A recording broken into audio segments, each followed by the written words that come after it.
in South Park? I'm not sure. Oh no. Yeah, there's an episode where Scott Tenorman sells Cartman his pubes, and then Cartman seeks revenge on him. Oh man. And maybe I shouldn't even tell you. You should watch it. Wait, at this point we're too far in. So how does he convince him to? So he starts setting up this whole thing that he's gonna do something, and Scott Tenorman like finds out because Kyle and all of them rat on Cartman, and Scott Tenorman's the one who like foils the whole plan, and they end up having a chili cook-off, and he's like, oh, I'm gonna put my pubes in this, and Cartman's gonna eat it, and Cartman starts eating the chili. And he's like, I know you tried to switch it. He's like, this is chef chili, that's not yours. He's like, how's your chili? And it turns out he had Scott Tenorman's parents killed, and he chopped them up and put them in the chili, and he made Scott Tenorman eat his parents, and he's like, I made you eat your parents. And then Scott Tenorman, I think it's Radiohead, and Radiohead was like, that kid is not cool. And he walks away, and then Scott Tenorman's crying, and he starts licking his tears, and he's like, the tears of infallible sadness. The fuck? And then the rest of the crew goes, hey, let's vow never to fuck with Cartman ever again. That's like a real episode. It wasn't like one of those like. It's my all-time favorite. So Cartman's like a murderer? Like Cartman just killed? No. They do something where he's trying to train a donkey or a horse to bite Scott Tenorman's dick off, and he finds out, and it's like this whole thing. And when Scott Tenorman's parents go to confront the guy with the horse, the guy shoots him and he was like, they were on my property. So while like the investigation's happening with his parents, he steals the bodies and grinds them up and puts them in the chili. Jesus Christ. You need to watch this episode.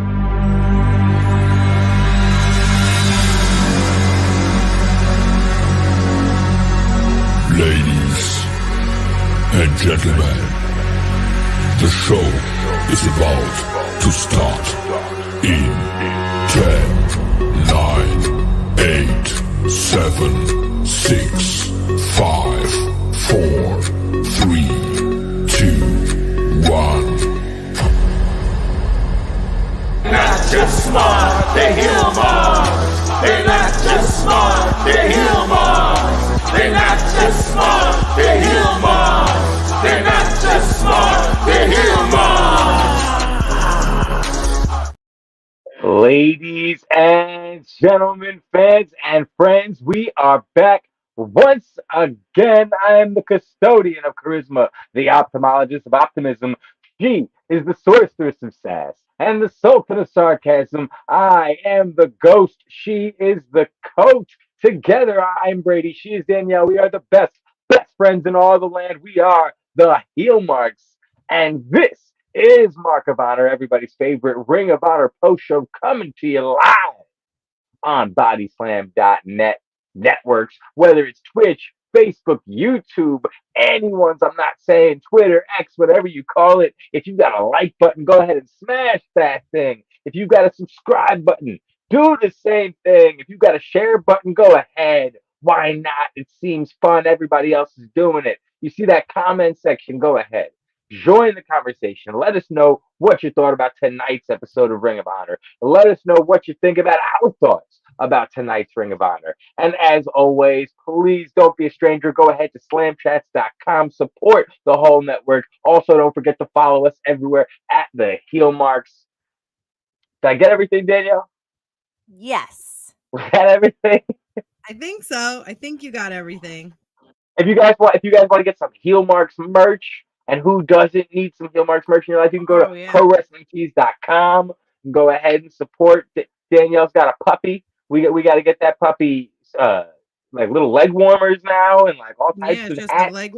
Oh, her little legs are shaven. She's so bald on both sides with her little chicken wings. That's why she needs a leg warmer. Exactly. My poor puppy. Yes. We wish Olivia a speedy recovery. Yeah. She recovers from leg surgery? Is that what it was called? Yeah, she tore her ACL. She had to get sutures. Jesus. I wasn't aware that dogs had ACLs to tear, but I guess that makes sense. Me neither. That was the first thing I thought. But Olivia she got the Triple H injury. So she got the Triple H. Stronger than ever. She got it from walking into a ring. Imagine. Wait, She got what? it from jumping off the couch, actually. Same Okay. shit. So she was off the top rope. Off the Off the top top rope, rope, basically. yeah. Exactly. So Yeah. tonight's episode featured 10 matches, which is more than what we've been getting in past weeks. Yeah. Past weeks it's been closer to about 6, sometimes maybe 6, 7, 8 ish, hmm but mostly towards the 6 and 7. This week in 10 matches, I didn't feel like they did as much as they've done in the past with less matches, with less time. Um, I mean, listen, Super Card of Honor was only like a week or two ago, so maybe this is kind of a new page turning, and so perhaps it feels so uneventful because we're just now getting to know names that are going to start becoming fixtures, such as the way the Lee Johnson is now. You know what I mean? Off the top of my head, for example, Lance Archer and the Righteous. We've loved their work, absolutely. And Love this them. was kind of what we're used to seeing from them in terms of them getting, 3 quote unquote jobbers, getting a bit of a squash match, a highlight reel, a showcase for this trio. This week, and I want to say more than most, but I also kind of feel like we always end up saying this, but the crowd was really into this particular team. Yes, the crowd was really into this team. I Like was like, "Are you really at into home?" Lance Archer, and I feel like they always are, and I feel like they're always into the Righteous. But this week in particular, that entrance, they were snapping with them. The second they wanted it to stop, it stopped, and for some reason, it just felt a little different this week. I don't know. Maybe Yeah. it's just it might have just been the crowd, or maybe it is the consistency of starting to see them more and more. Lance Archer seems like he's over no matter what they do with him. They can put him No, by himself. He could be monster sauce. It could be this. It could be or murder sauce. Is that what it was? It's murder sauce, right? Not monster he's over sauce. for me always. I love it, Lance Archer so much, but not just because of that. I just love it, Lance Archer. I think he's fantastic, and I really like him with the Righteous because I really like the Righteous. And again, I know this sounds like a complaint, which it kind of is. I wish there was like storyline with their characters because their characters could be such a good Right. storyline.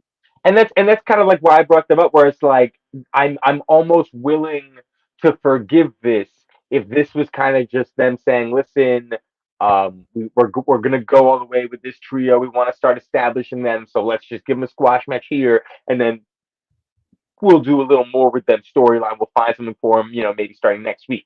The Right. problem that I'm having with like even believing the things that I'm saying is the fact that it's so easy to give the Righteous and Lance Archer something to do, and they never do. Like we Right. don't get a microphone handed to them ever, which seems silly. Right. Like Like we only figure out what their character is based on an entrance and how they act. And I can within only think that 7 to 9 minutes, yeah. right. And I can only and like it's not like their even wrestling move set is kind of that character too. The only thing I could think is they're kind of like an Eve Angelicus like cult in a way, right? Like Right, that's what I'm thinking they are. And that's the only thing right. I Like can really it gives me like righteous gemstones if yeah. they worked out, like Yeah, that and they type were of vibe. like they were kind of like in the swamps in a way. Right. Right. Like I don't want to say Bray Wyatt because I hate saying that, but it's kind of like the Wyatt family-esque, like that kind of thing, just not as creepy. So I wish there was a storyline with this because it gets very frustrating because it's like they have a character and you're not even utilizing what their characters are. You're just utilizing them for wrestling. And like And that's a st- big and problem. And stables and tag teams like this are easier to do it with. For example, when you look at, and not to just jump around all willy It's fine. nilly, but when we did see the Iron Savages, Right. compete, we'll talk about what happened there. But every time these guys make their entrance, Jack Jameson and his mic work is a part of the entrance. It's Right. their intro, Correct. and the entire promo he gets to recite every single week. So there's no reason that when Lance Archer and the Righteous come out, the Righteous can't have a mic and be Right. preaching to us a little bit. And I think the same thing for a Nick Camarado and a Jacoby Watts type of pairing. Give Right. Jacoby Watts a microphone for the entrance. That's where I'm a little weird with too, because I'm like, is the Righteous like a Jacoby Watts where they're in that same type of evangelistic, we like we need said, the right, differentiators now. right. So we're trying to figure that out. And it's like, are they going to team up eventually? Are they going to be rivals? Like, why not form a storyline with that? So that's why Yeah. it's confusing. And it's like, well, why do people even have a character if you're not going to utilize it? Right, exactly. And it's just like, and this is a match where, once again, just fun to see the act, and it's fun to watch them get more and more over and get crowd 100%. reactions. Now it's time for ROH to kind of just do like one of your toys is just prime condition right now. Time to be used. Time for you to go ahead and get him in action. Talk about Nick Camarado. We saw him lose to the Beast Mortos, formerly Black Taurus, now rebranded. We saw that happen in 0 Hour. He defeats Nick Camarado. Nick Camarado came out looking almost empty, almost lost, like he didn't really know what he was doing there, why he was there. I don't know if he was selling Jacoby Watts not being there for him, not coming out with him. But after this match is really when we got a little bit of storytelling for this act, with Jacoby Watts interrupting an interview attempt by LeMaire for Nick Camarado.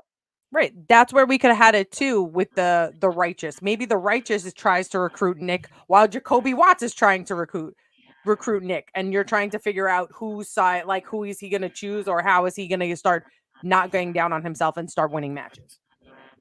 Right, that'd be a great spot for him. I do think this is. I would be very surprised if I saw them intertwine those stories. I know, but I mean, I am looking forward to what we're getting from Jacoby Watts, though. And like speaking of like that's what I mean. Like we are getting something great from Jacoby, and I love the character work that we've gotten. Once again, like this was a guy who one of the first times we saw him in Ring of Honor, he was a quote unquote jobber.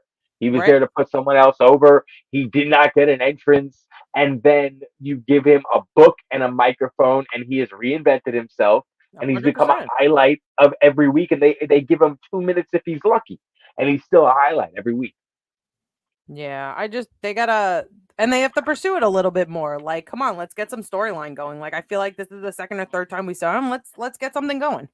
Well, I love actually. Here's the and it's funny. This is actually where I'm gonna applaud them because and at first, like last week, I remember I was kind of starting to think like, I get it. Like we're finally turning a page with Camarado, but he keeps losing. Like when is this gonna stop? And so this is why I actually kind of like it because the losing is long-term storytelling. Yeah, and even though Kobe already has kind of made an introduction, him and Nick Camarado have begun working together. So that has begun, but they didn't just snap their fingers and all of a sudden, because Jacoby Watts shakes his hand, Nick Camarado to start beasting through the competition. And now, like Lexi asks him, like, "Hey, how are you going to start over? How are you going to refresh yourself?" And Jacoby comes right into frame. Turn the page. Start a new chapter. Nothing changes if nothing changes. So he's kind of letting us know, like, yeah, we shook hands. You're listening to me, but you haven't changed yet. So if nothing changes, nothing changes. He's his answer. And I love this phrase, follow me and I will, praise be to he, and he is me. Like, I love that whole gimmick. I love the character. It's genius. And I love the, like, I think now we're finally at the point where we're ready for this story to turn its page, turn to the next chapter. Nick Camarado, maybe there's more. We kind of hinted this a few weeks ago when we first started talking about it. Maybe there's more changes to come for him. He shaved his face, but maybe that's not all. Maybe he's got to cut his hair. Maybe he's got to shave that chest. Maybe we could turn the page and get some Ethan Page again. Oh my God, what happened? I'm waiting for like somebody to break the story. Like Fightful, help BodySlam.net. Somebody help us out. I had a hoodie on before and I was like, let me change it to a t-shirt. And I'm like looking at my t-shirts and I come across all my Ethan Page shirts. I just got sad. I was like, I don't even want to put this on. Like something had to have happened. And it's like he's taking a lot more indie bookings. I don't know if I know you can still do that while you work for AEW and Ring of Honor, but maybe he overbooked himself into a place where he's just not nearly as available for them anymore. I don't know. I'm I'm just anxious sad. to figure out what happened because Well, obviously they everything both been makes me on. sad because I miss him. I Ethan miss Page, him if too. you're listening, I miss you. I miss him too. I miss I don't like that we didn't have either TV champion on this week. Right. I'm So gonna post. Sorry. I just want to let you know what? I'm gonna post a picture of Wolverine looking at a picture of Ethan Page, and I'm gonna tag Ethan Page in it because I miss Oh, him so much. okay. I'm just so sad about it. I'm sorry. I just wanted to get that out before you start talking about the TV champs and me getting sad. No, I get it. I mean, it's interesting. It's like we kind of predicted this. We're now and everyone's applauding it, and so I don't want to sound like we're not a fans of it. I like and we've talked about it where it is the sad reality of what Ring of Honor is. It is a Right. theater show to AEW, and the Right. fact is when Athena does miss appearance for Ring of Honor because they decide to use her for AEW's Battle of the Belts. And I'm watching everyone on Twitter freaking out about the fact that finally Athena is back on AEW television. It's like I can't be mad Right. about that. You know what I Yeah. mean? It's And like I Billy, see her all the time. I see her right, almost every week. right. And Billy Starks is in the mix there, and Queen Aminata, and Red Velvet. So Yeah. these are four women that we love seeing Ring of Honor weekly, but they got a bigger showcase this week on AEW television. And right, and a showcase like they haven't been having showcases on ROH. Right. Yeah, that So makes me very upset. I mean, I want to be upset, but I can't be. Like I said, I have to Right. accept that this is a good thing for Right. them. I know. It's a And good and thing and we for saw them, sad for us. and like we see tonight them starting to advance other women. I think that you gotta have like if Athena becomes more of a mainstay on AEW, Billy Starks and Lexi have to maintain an a Ring of Honor. Like that Right. needs to be the whole point of getting Billy that TV championship. Because Right. listen, maybe you want Athena to be used on AEW more. You know, give her some more reps on those shows. People are freaking out about it. You got to give them what they want, but she can still maintain the Ring of Honor Women's Championship and still maintain a presence by having her number two, Billy Stark, second best TV champion, just run the show and kind of pick off where she left off. I do also feel that AEW can do it in a sense where, like, have Athena come on AEW, and then when she challenges someone to have a match with, say, no, we're not doing it on your turf. We're going to do it on my turf, and have them come to ROH and I have mean, them do a share on ROH. that would be fantastic. They'd have fantastic. That's AEW would have to look at Ring of Honor as an actual show that I they want to know. promote and they want to take seriously. I But as know. I did say, we saw other women that may be getting highlighted in the future. We saw Abaddon get a win over Allison Kay. Talk about like a roller coaster of emotions on this one for us, Allison Kay fans. Pinky, I Pinky's Pinky out. I popped so hard when I Yep. saw her, and then I got very sad that she didn't get an entrance because I'm And then like, I got come really sad on. because like 40 seconds later the match was over. So it's Yeah. like love seeing Allison Kay, love that Ring of Honor AEW thought of her, love that she's back in the mix. But what? Like really? Like you couldn't give like she deserves time. She deserves a match to showcase her skills. She deserves to be more than just an impressive squash. I was very upset by that. I literally messaged M2J and I was like, "Oh, so me and Brady always complain that they don't give people entrances that people don't know." And here comes Allison Kay and I'm like popping so hard and I'm like, "Oh, she doesn't have an entrance and this is going to be a short squash match." And And let's now say, I mean, I didn't think it was going to be a short squash. Like, I was upset about the no entrance thing, but here's the thing. Like, I've come to accept this that out of the 10 matches, we're going to get dual entrances for maybe like two of those matches. You know right. what I mean? And it almost, Yeah. like, for example, you look at the other solo ladies match we had were Lady Frost versus Marty Bell. Marty Bell's not a no name. Marty Bell, and to me, is another one who totally deserves an entrance. We know who she is. She's established on the show. And this match was competitive as hell. Dude, it Marty was so Bell. funny. Marty Bell popped up and I was like, "Are we having a Shimmer and Shine reunion right now?" I was like, "I'm so happy." It I was felt like, like that, right? "Who else is coming out?" I It miss all these felt like women that. and seeing all these women wrestle. I'm like, "Come on." I Right, was pumped. I was like, "This right. is amazing." But like once again, no, 100%. But like once again, to that point where it's like Marty Bell doesn't get an entrance, but the match is competitive. So with Allison Kay, like there was no, but that just did. I didn't feel that needed to be a squash. And even if they wanted Abaddon to get a squash, I feel like they had to have somebody else they could have put in that slot. 100%. Not the end of the world, but I hope Allison Kay gets a better chance to shine in Ring of Honor in the future.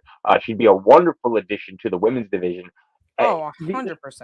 I mean, we saw so many women get elevated, get introduced, kind of get put on a bigger pedestal due to the women's television tournament. So if we're, you know what I mean, like if we're not continuing with those women, and you've got someone like Allison Kay, you've got a Marty Bell at your disposal, I say you highlight them while you've got them. Right. It's just weird to me too, because like she's a champ. She's been a champion before too, Allison Kay. And I think that's what frustrated me too. Like I'm pretty sure she's a knockouts champion. She was, you know, I don't know. That stuff just frustrated me. No, I get you. I get you. I was happy to see her though, and Marty Bell. I was happy to see them both. I was happy to see the I don't think it was referred to as the women's showcase match. The six woman tag was great for me. I love that they're really getting behind Kiera Hogan. She every week she just looks like a bigger and bigger star on this show. I was happy to see Trish Dora have a match. Get a W and have a match and get a W, yeah. And get a W, yeah. I was really excited about that. It was so funny because when the infantry had their match, I noticed like in their video, I noticed Trish Adore's name pop up. And so I'm thinking, oh man, is she actually coming out for the entrance? Of course, no, she didn't. So but I forgive that because she had a match. So that, you know what I mean? Like this is one of those rare occurrences where they both had matches the same night. Right. That normally doesn't happen. So there's normally not an excuse. But we did see them. We did see Trish get her own W tonight, so I was okay with that. This was an interesting one. The only thing I wonder about, and this is where it's like I wish they would. I feel like the way they do Ring of Honor is just so different and almost a lot on the fly, where they don't really know who they're gonna have for like the next month or next two months. You know what I mean? Like they find out who they have backstage like every week or every other week type of thing. But like for the ring at the tail end of the TV tournament, they reestablished Diamante with Mercedes Martinez. Yeah. And ever since then, Layla Gray and Diamante have now been established as a team. So it's one of those things where it's like, did they only have Mercedes for the tournament? They don't have her now, so they just kind of subbed Gray in. Are we eventually going to see all three of these women become like a kind of dominating unit? There's potential there, sure. But unfortunately, a Ring of Honor just seems like they're throwing shit at walls, and I kind of have a lack of confidence. Unfortunately, I feel like they write the script like 10 minutes before they go on air. Like, it's like I mean, we didn't see Rachel Ellering accompany Layla Hirsch to the ring. I feel like that team dynamic has silently been dropped ever since the TV tournament as well. And like, why not have them showcase them together? They made it a big thing. Like they kept harping on it leading into the TV tournament about their friendship and the fact that they're going to be in the tournament together, only to give us that match in the first round. Only to not really have like then establishing, oh, but it's okay, I got your back still. But it's not like Ellering helped Layla Hirsch or even accompanied her into those matches. So and then it was like I said, the tournament was over, and now it's kind of just been silently dropped. It's weird. That tournament lineup, the way they had everybody facing each other, reminded me of, I think it was the second Mae Young Classic. I forgot who it necessarily was, which is funny because most of these women were in the Mae Young Classic. And they had people that like people were established with going against each other in like the first or second round. Like I think Toni Storm and Mia Yim were like first, like in the second round. And I was like, but these are like they were semi-established in the indies and semi-established. So it's just weird their pick of like who goes against each other. That's why, like you said, with Layla Hirsch and Rachel, it's just a weird thing to have them go first round. Right. And it was weird planning for sure. But once again, focusing on what we've got here, I think Taya Valkyrie is just going to continue blaming partners. She's just going to continue blaming everything but her. We She's so did hear from her that Johnny TV is rehabbing his abs. Oh. Rehabbing. He's getting his abs rehabbed. He's getting Yo, them I right. literally was like, rehab. And I started laughing. And then commentary said it. And I was like, great. Now I can't even say it on the show because he's going to think I stole it from commentary. I was like, damn it. I like when she's like, you can go now. And Lexi's like, This is my interview. This Like, is my interview. sorry. Go away. She's Yeah, really the MVP of ROH. MVP Like, every single week. Yeah. every single week. I look forward to what she's gonna say next. I'm happy they get her more reps on AEW. Also, it does show me that they truly know what they have. She's so good. Like, I just can't say enough good things about her. And once again, back to this match, Kiera Hogan looking like an absolute star. So I do believe that. I mean, I kind of thought she'd be the first person Billy Starks went through. I'm kind of thinking they might actually take like a Lee Johnson approach with her, where they might just have her kind of develop her own little winning streak going on, racking up 3, 4, 7, 8, 9, and then like kind of like where Lee did, where once you're about to hit 10, that's kind of when maybe the title shot presents itself, type of thing. And maybe we see Billy Starks get a couple proven ground wins, or a couple wins in the interim over less established women, while Kiera Hogan continues to just climb that ladder. I'd be okay with that. Yeah, 100%. I think it would be a money move for Kiera Hogan, showcasing her dominance throughout before she challenges Billy Stark. And that's on period. Yes. I don't like that line. Why not? He says it's on period? No, she says, and that's on she period. says it's on period. Yeah. I'm not a fan of that. Why? You just don't like it because that's what the kids are saying. That's really what it is. Is that what kids are saying? I don't know, because if the comma's not, if the punctuation isn't proper, it sounds wrong. Jesus Christ. And I'm just like, and I always have to like second guess what she just said, and I'm like, wait, what? Yeah, not a fan of that. All right. So one thing I did enjoy this week, we spoke last week. I saw a video package for Josh Woods, voiced by Smart Mark Sterling, and we're like, okay, they focus on Woods, but this is for the premier athlete, so we might see another one next week for Tony Nese or for Arya Dabari. We did see that package for Tony Nese tonight. Then we saw an interview with them where Sterling declared that, listen, these guys are bigger and better than they've ever been before. Arya Dabari's back looking better than ever before. Their win at 0 Hour was just the beginning. It was just part one. Championships are their goal. Championships might be in their future. And I kind of started wondering, when they started saying that, I was kind of, my first thought was, oh, maybe they'll go for the trios championships, but I'm kind of like, but the trios championships are heels and they're rarely here, so I wasn't really sure how that was going to work. Then we had the infantry defeating the Iron Savages, two babyface teams, both very over. So I was curious to see who the crowd was going to go with. I always feel like the crowd should be more behind the Iron Savages than they are. Like, they were behind them, but I always feel like it should be louder. Sometimes the Iron Savages are too silly for me, and I could see where you would lose that. Right.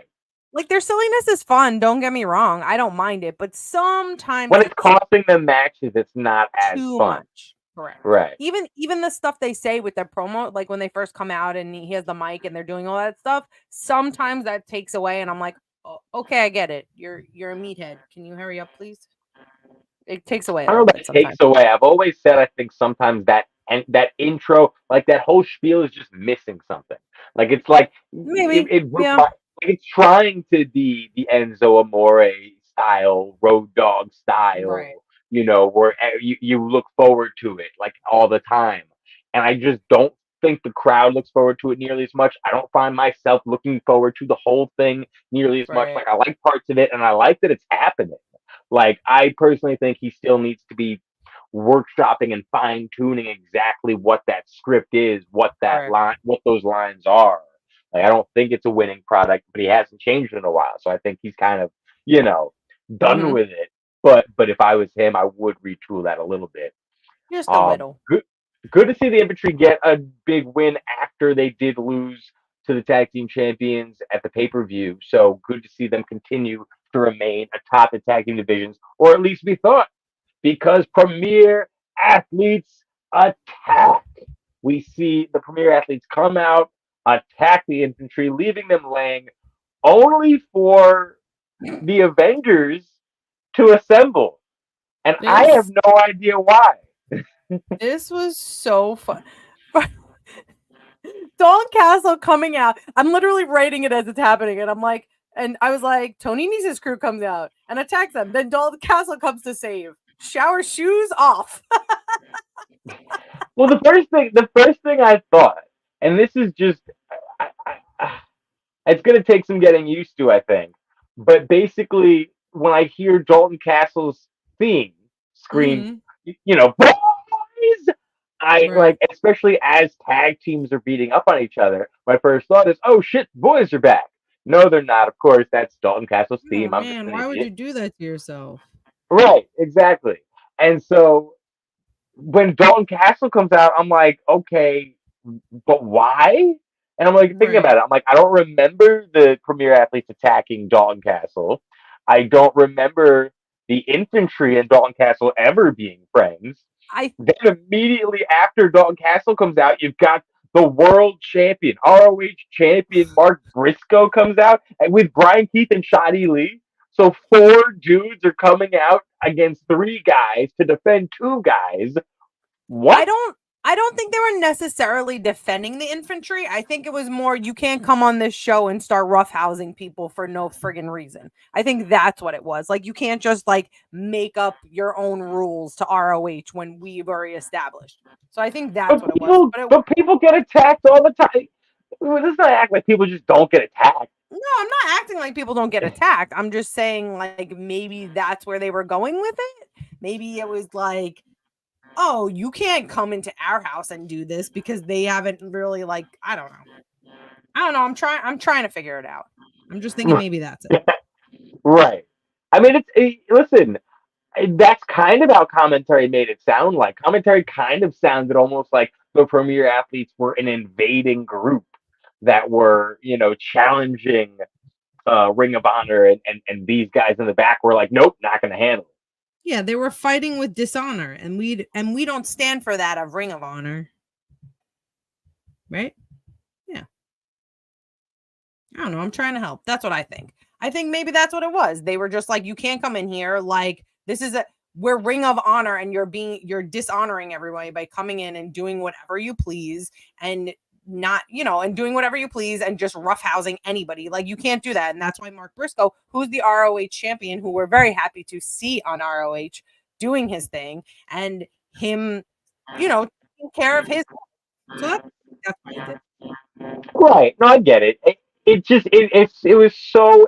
me, it was just so random because the premier athletes had not yet been established as this, bad news stable, these bad boys that need not just a collection of baby faces, but pretty much every heavy hitter. Like, Lee Johnson was unnecessary at that point, because if it's 3 dudes, you really just need 3. So Galton comes out, Mark Briscoe brings Brian Keith with him, and then, like, at the very end, I noticed, oh, Cassidy Lee's there too. So it's like, at this point, you may as well just add another premier athlete to this stable, which I don't necessarily think they're going to do. Also, I don't know that this should have happened this week, because, like, yeah, as you said, like, they were, roughhousing and whatever, but this should have been like a continuation of things, right? Like, this should have been like maybe 2-3 weeks of them randomly beating down a tag team of their choice. And then, or maybe randomly beating down Brian Keith or Dalton Castle or Lee John, you know what I mean? Like, just randomly beating up who they want, and then they happen to beat up the infantry, and then all of a sudden people they've already beat up decide, let me get their comeuppance. This just seemed like I don't know. I didn't hate it. I like all stories. It seemed like Grandpa coming, being like, "Hey, get off my porch! Get out of here! Scoot! Hey, don't do that!" I would have enjoyed it if they gave the premier athletes a bit of heat for like a week instead of Yeah. like 2 minutes. You know what I mean? Like we didn't need to see them get foiled so quick. But I suppose if you're looking for the premier athletes to remain strong, it did take 4 men to scare them out. You know, Yeah. they chose not to just go even Steven with that. So that's something. But I yeah, mean, we'll I have to. guess. I guess too. Like we'll have to keep tabs on where they go with that storyline. My favorite match, no surprise here, was Big Shotty Lee Johnson My versus favorite match J.D. too. Drake. Listen, J.D. Drake's just, and I was so happy to hear commentary refer to him as the most underrated man in Ring of Honor because it 100%. really is true. Mm-hmm. Like it's so true. He's the perfect opponent. He can do anything you need him to do. And right now is probably my favorite iteration because right now he's in this very strong tweener role where he's not going out of his way to get heat. He's not avoiding the handshake of honor. He's not doing any of that. He's not going for babyface, and they're always putting him against baby faces, but he's kind of Right. in that tweener role where once like he starts off shaking the hands because why? Because he's a big bad man and he wants to fight. He's not scared of nobody. You're in the ring with Right. me. Let's fight. Let's do it. I'll put your ass down. And Also, loving this yes, look. yes, Loving the look. I was like, I am digging this ring gear. Keep this going. I love this. absolutely. Um, he looks so much better in this gear, and it's taking nothing away. It's just with the cutoff, his biceps were looking like Yeah. He was big. looking good. Yeah. Yeah, like they were standing out like 100%. It did kind of look like a different guy. And I mean, I'm a fan of most male wrestlers wearing pants. Or like jeans, tights, whatever. Like I Right. just feel like more often than not, you look tougher wearing pants than you would a small set of trunks. In my opinion, like not, Wow. no, I'm not even talking about like JD Drake in particular, but like JD McDonough is always the one I think of. Like whenever he comes out with like a vest and little trunks, I always feel like he just looks weird. But when he puts on his jeans, I'm just kind of like, okay, now he looks badass. I like whenever the wrestlers wear jeans and shoes for like their street fights, I always think they look way more Yeah. badass. So like with JD Drake now rocking pants and a tank top, he looks like that dude at the bar who you're not even gonna look at because you don't want to Right. get on his bad side. You're not fucking with him. You're not stepping on his Nikes. If you do, you're leaving your shoes with him and all the cash you got. I wonder with this match what they're doing with Lee Johnson because I feel like not that this necessarily should have been a squash match because I would never want a squash match with JD Drake, but I feel like JD Drake got a lot of offense in on Lee Johnson for it to be this man who was trying to get the TV championship. Does that make sense? You know what I mean? I get what you were saying. However, I do feel like this is one of those times where like they view JD Drake just as high as they do Lee Right. Johnson. So maybe And, why and, would we have that have a match? Them Right, have a match. and that's what I'm saying. So like that we get these guys have a competitive match, and because JD Drake lose, that kind of storyline wise would shut the door on why don't we see him face Fletcher because he did Right. lose to the guy that lost to him. But at the same time, JD Drake does still look competitive. JD Drake's no slouch. He is, and that's the way to present JD Drake. He should never get squashed by anyone. Oh, It should always 100%. be Never. competitive. I don't care if and we get to see Mark Briscoe have a competitive match. You know what I mean? So it's like if Griff Garrison can compete with the world champion, then there's no shot JD Drake and Lee Johnson shouldn't be a 12-round knockout brawl. So I was very happy that we got to see what we got from this. And I'm very happy they got the time to be both of our match of the night. Oh, 100. Yeah, definitely my match of the night. Did you think it was a little weird that Mark Briscoe was cutting a promo on the opening of this against House of Black for AEW? Not really, only because I saw it happen last week. Like we saw like Eddie Kingston and Mark Briscoe talk about, remember they were like, look what we did to each other. What do you think we're going to do to you? So this is kind of now becoming a trend. I'll take it. Like if you're going to put Mark Briscoe on AEW television, but you're not but you're also going to give them to us on Ring of Honor, then fine. Let him promote the AEW match. I don't care. What I don't want is you giving him the belt and then taking him off the show because suddenly he's too valuable to not have on your other 3 AEW shows. You know what I mean? Like just if you're gonna have ROH championships, they gotta appear on the show. It can't just be cool props to make them better, better for your AEW show. Right. Remember Kyle Fletcher? No. No, how you sound right now? Kyle Fletcher was here just last week. We're not gonna do that. No, he needs to be here every week. He took 1 week off. He'll be back next week, I'm sure. No champions fought this week. Is that true? Ridiculous. I know it's true. No, it's not true. Mark Briscoe fought. Oh yeah, but not for the title. Well, yeah, we don't need championships to be defended. It was a proving ground match. That's true. Wait, that's not true. It was a proving ground match. You I fucking know. ninny. Hey, you're a ninny. I like this match. Which I one? like The proving ground match? Griff Garrison, I like that. Oh, sorry. Did we go ahead? I'm sorry. Did I jump? Fuck it. Yeah. No, I like this match a lot, actually. No, me too. I did enjoy that Maria was back in the fold. And like last week, we saw Cole Carter without Griff in his corner, without Maria in his corner, and he got to stand on his own 2 feet. We got to watch him be competitive with Christopher Daniels and kind of have a standout performance in defeat. However, with Griff Garrison and with a proven ground match against the world champion, I'm glad that they didn't want to have this heel guy be on himself and try to stand on his own. You don't need to. You're a heel. You should never be trying to stand on your own. You should always be trying to cut corners and fucking cheat. I like the thing when they were asking if he was going to give Serpentico back his mask, and he's like, yeah. We don't have to do a match. I'll fight you anywhere. I thought that was funny. Yeah. I think that whole thing is interesting. I feel like that feud, like they keep Serpentico keeps losing, but then like they keep talking about it. So it's like the feud never actually ends until the mask stops making an appearance, until they stop bragging about it.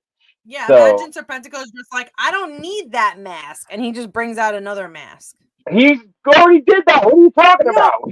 A ridiculous mask, like a Mardi Gras mask. Oh, okay. Like he just or like a Luchasaurus mask. That would be great. That would be amazing. He just wears the like a lucha mask of his favorite football team. Who is he? Friggin' Jason Kelsey? No, he wears a luchador mask of his luchador mask that was stolen. What? What the fuck are you talking about? No clue. But yeah, no, I think Proving Ground is a nice feature that ROH utilizes properly. Yeah. The only thing I will say, and this is a small tweak, small, little criticism, but it has to be said. Proving Ground matches do not work as the main event for one reason and one reason only. And I don't know if everyone has noticed this yet, but Ring of Honor does. They've been very good at letting you know exactly when that show is going to end. Whether correct. It's going to end at 8:15, 8:20, 8:35, 8:33, 8:39. They tell you the exact minute, and they're almost always right on the dot. So, if they're telling me that the match is going to end at 8:35, and it's a 10-minute Proving Ground match that's starting at 8:29, you know what I mean? Not that it wouldn't already be kind of predictable where it's going, but at the same time, and this isn't just with the world champion, we've seen different Proving Ground matches end the show, be main events. Certain people that they faced did look like they had a winning chance. Some Proving Ground matches are with established people, but if you have it at the main event, we're always going to know how it ends. We're always going to know when it's going to end. I thought that with the match beforehand, and I was looking at the time, and I was like, "Ooh, this match isn't going to last very long." Right. Oh no. Right. It's funny. When I was in college, there was this show, Celebrity Poker, like Celebrity Hold'em or whatever, and it was just celebrities playing Hold'em. And me and my friends sometimes would like watch it and be like, oh, I think this person's, and like sometimes we'd even throw money like, who do we think's gonna win this pot? Who do we think's gonna win this round or whatever? And I I remember love we that you made it. bet on everything. Yeah, I love I'm a it. No, I love it. It's ready. one of my favorite things about you. But so like we had a bet going, and like I remember I made it solely because I looked at like what time, like I saw like, oh, this show's about to end.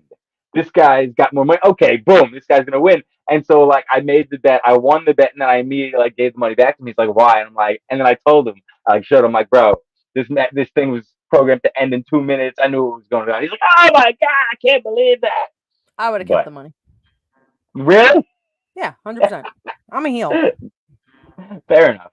Yeah, come on. Fair enough. Or I would have like bought everybody snacks with it and been like, here. Nah, man, we were all broke college students. That doesn't feel good. I win money You know playing how much beer pong. ramen you could buy? Oh, I know, so much. so much ramen. So much. Actually, what's crazy is not even because like back in college, I never had a Costco card. They'd be giving ramen great deals at Costco. Do they? I used to get the cup of noodles all the time. That was my Yeah, big that's thing. what I'm talking about. Yeah. Yeah, cup of noodles are great. They were like $1. Sometimes they were 50 cents, depending on I what would go to bodega you the Dollar went Tree. The Dollar Tree got the sleeves of 3 for $1. to. Do they? Sleeves of 3. Wow. Still? Yeah. Yeah. I mean, granted, Dollar Trees are apparently the rumors are they're raising their prices. It's not going to be everything for $1 Oh, anymore. So no. maybe that'll change. But yeah, the last time I ever went to a Dollar Tree, which it was definitely this year, the sleeves, three ramens for $1. That's good to know. Make you holler.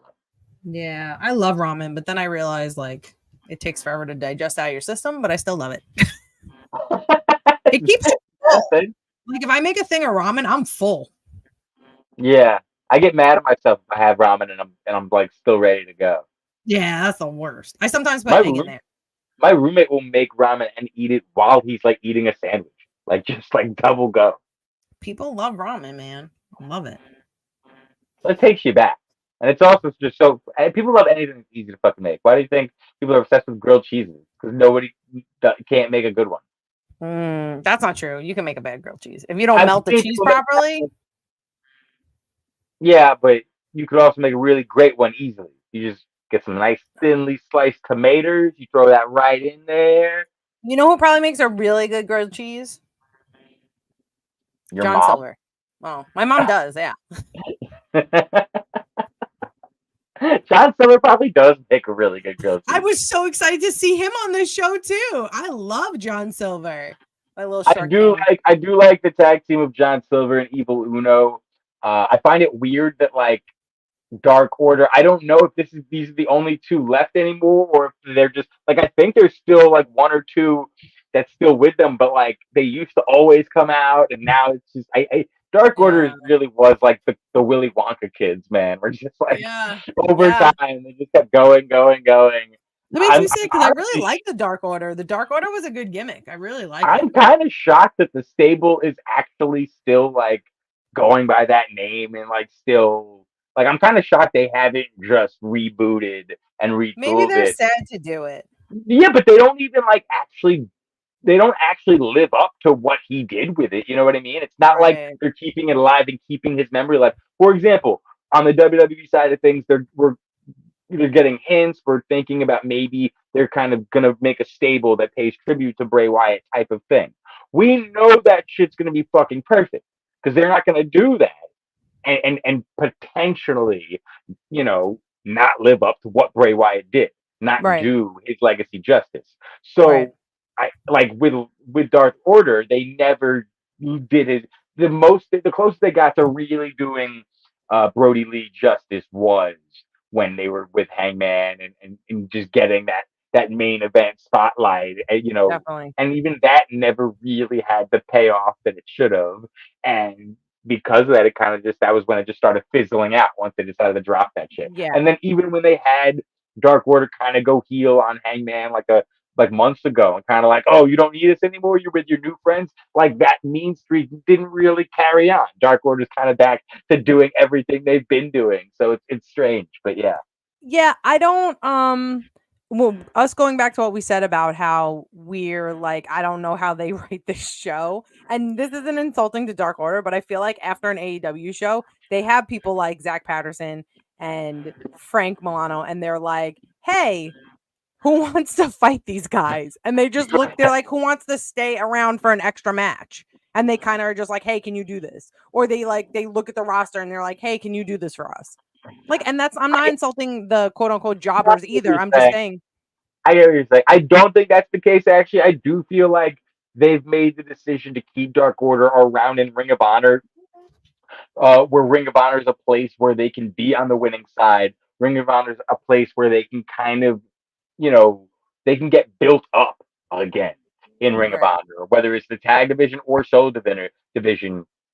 We can't say enough good things about John Silver and both Evil Uno. Evil Uno, I think, is another one who's just so underrated. So underrated. So I'm happy to see Dark Order get their shine on for sure. Yeah, definitely. I love the Dark Order. And listen, and Brian Keith and Aaron Solo, that was the last match. Actually, the first match we had of the night, but the last match we'll be speaking of because we've talked about everyone else. Brian Keith gets the win over Aaron Solo. Aaron Solo continues to be a solid feeder heel for me, where we never really see him win, but he's always like a pleasure to watch for me. Definitely, absolutely.